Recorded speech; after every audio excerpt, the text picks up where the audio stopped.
Em todo o país, cerca de 35 mil pessoas estão de portas abertas para a adoção. Na outra ponta, quase 6 mil crianças e adolescentes sonham com o dia em que serão escolhidos. Assim como pais e mães biológicos, quem decide adotar também tem direito de ficar afastado do trabalho por um período. Em 2013, a legislação passou a dar o mesmo tratamento à mulher e ao homem em relação à licença maternidade.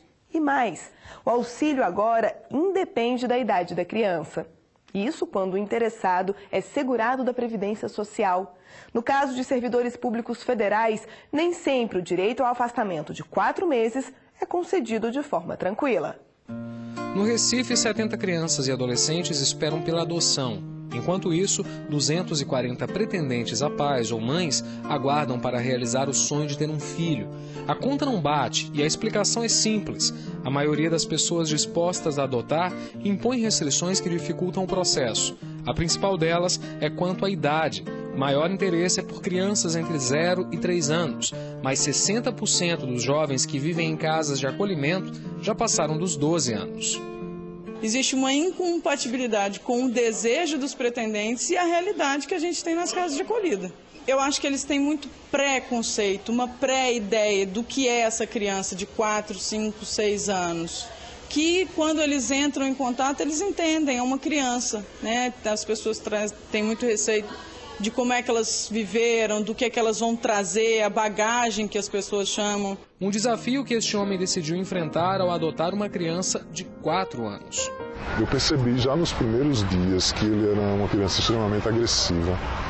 Então, a agressividade dele eu entendia que era por conta da gestação, dos problemas de gestação que eu fiquei sabendo que existiram depois, durante o processo, e também por conta de ser uma criança criada em orfanato.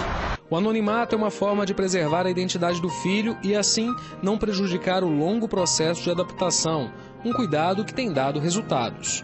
As mudanças são paulatinas e elas vêm ocorrendo, e é visível isso. Tanto na escola quanto na minha família, é muito visível. Assim que recebeu a certidão de nascimento do filho com o próprio nome escrito, o pai respirou aliviado. Mas ele sabia que uma outra etapa, ainda mais complexa, estava por vir. Era preciso estabelecer laços afetivos, a partir da convivência diária. Para que ele se sinta seguro, para que ele se sinta amado, para que eu possa demonstrar a ele que realmente ele é meu filho e que ele me aceita como pai inteiro. E foi por isso que o servidor público federal decidiu entrar com o pedido de licença maternidade extensiva para pai solteiro. As primeiras tentativas foram feitas na esfera administrativa do órgão onde trabalha, a Superintendência do Desenvolvimento do Nordeste. Depois de muita demora, veio a resposta. O pedido foi negado. A Sudene ela não poderia ter respondido de outra forma, porque ela não tem o condão, o poder de decidir fora do texto da lei.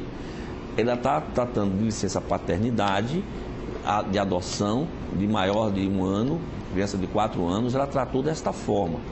A lei que rege as normas do serviço público deixa claro: o período de concessão da licença remunerada varia conforme a idade da criança. Se ela tiver até 1 ano, a servidora poderá ficar 3 meses afastada do trabalho. Se o filho for mais velho, o tempo de licença cai para 1 mês. Mas a regra se refere apenas às servidoras, no feminino.